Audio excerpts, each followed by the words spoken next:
Welcome back to Best Asian Horror Movies. I'm your host Blinky, and today we're going to be exploring Thai horror classic Shudder. We're also going to be discussing what went wrong with the American remake, an adaptation which had so much potential. At the end of the video, we're going to give the movie our own rating based on story, atmosphere, and back-breaking terror. Before we begin, please like and subscribe. Thanks! Shudder is a 2004 Thai horror film directed by Banjong and Parkpoom Wongpoom. The story revolves around Toon, a young photographer, and his girlfriend Jane, whose lives descend into chaos after a hit-and-run incident involving a mysterious girl. As they attempt to move on from the traumatic event, strange occurrences begin to haunt them, manifesting as ghostly images that appear in Toon's photographs. These inexplicable images, often featuring the shadowy figure of a woman, hint at a sinister presence that seems deeply connected to the accident. Toon's psychological state deteriorates as he becomes increasingly paranoid and consumed by the fear of the supernatural, as a ghostly apparition haunts his every waking moment. In their quest for answers,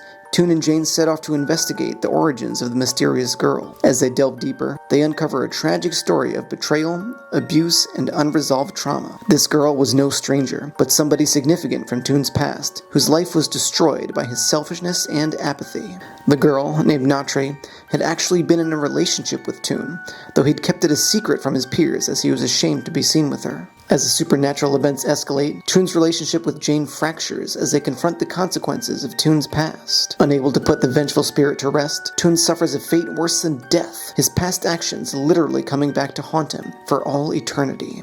The narrative builds tension through a series of unnerving visuals and psychological horror, culminating in a shocking twist that reveals the depth of Toon's guilt and its manifestations. The film received acclaim both in Thailand and internationally, spawning a number of remakes, and is considered a modern classic in the horror genre. The 2008 American remake currently holds an 11% on Rotten Tomatoes, with many critics panning the movie as nothing more than a cheap remake. With accomplished director Masayuki Ochi at the helm, and a superb source material, the film had tremendous potential. So what exactly went wrong? One major reason was the lack of innovation. It rehashed the plot and scares without bringing a fresh perspective or depth to the narrative. While the original film was praised for its atmospheric tension and psychological complexity, the remake primarily relied on cliched horror tropes and predictable jump scares, failing to resonate with audiences. Worst of all, the studio decided to have the movie set in Japan. Why would you do a remake of a Thai movie in Japan? I guess they were trying to cash in on the success of The Ring and the Grudge remakes, but still, why?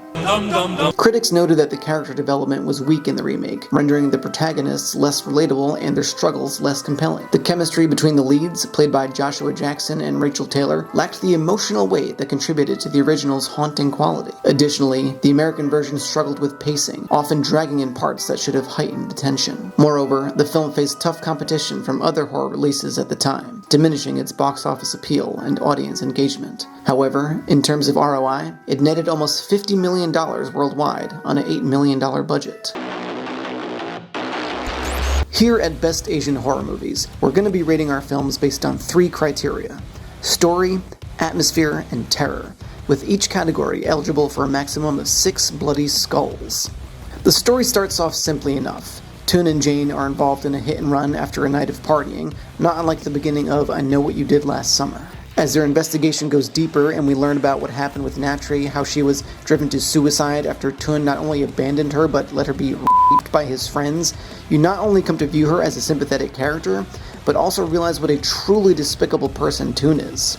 The psycho-esque reveal of Natri's corpse at her mother's house was another shocker, with the audience coming to realize that she had died long before the initial hit and run, and that her spirit had returned not only for revenge on Toon, but also to warn Jane that she was in a relationship with a monster. This was some really deep storytelling. The ending, where Toon survives the fall out the window, but is relegated to spending his remaining days in a near vegetative state with Natri's ghost attached to him forever. Excellent. Brutal, tragic, thought-provoking, 6 bloody skulls. I thought the film did an excellent job of using its settings to make an eerie atmosphere. From the dark, desolate road where we first encounter Natri's ghost, to the blood-red dark rooms in the university building filled with shelves of embalmed creatures, even the rundown bathroom where Toon mistakes a ladyboy for Natri's ghost. There were so many memorable and haunting locations in the film, and they really helped build a creepy and disturbing atmosphere. I also love the use of the film's negatives early on in the movie. Something about those images was just so creepy, even the ones without the ghostly apparitions. I'll go 5 bloody skulls here. Natri is one scary ghoul. 2 scenes really stood out to me. The first was in Toon's photography studio when Natri first visits him alone. The darkness being punctuated by the light flashes was very tense and disturbing, and the shutter sounds being made to sound almost like gunshots really hammered it home that this is one pissed off spirit. Then of course the scenes at the hotel where Natri goes on full assault, chasing Toon down the halls, even walking upside down on the ceiling. Damn. Excellent. 6 bloody skulls. So, is it a masterpiece? It's not only a very effective ghost story, but the way that it incorporates the themes of karma and guilt was so well done. We come to learn that our protagonist is actually a complete bastard, and instead of being killed by Natri's spirit, he's left to spend his remaining days in a hospital, with her ghost literally clinging to him, which was maybe even more satisfying. There were plenty of holy shit moments throughout the film, but was it a masterpiece? Can you put it in the same list as movies like The Wailing, The Exorcist, or Terrifier 3? No, not for me. It is a goddamn excellent film, but there was just something missing for me. Maybe it's just too dated, maybe my standards are too high. It's A tier for sure, but not S tier for me. Sorry, not sorry. But you should watch it, it's a great movie. Alright, that's it for today. Thanks so much for watching. Please like and subscribe, and let me know what movie you'd like me to review next. Okay, bye!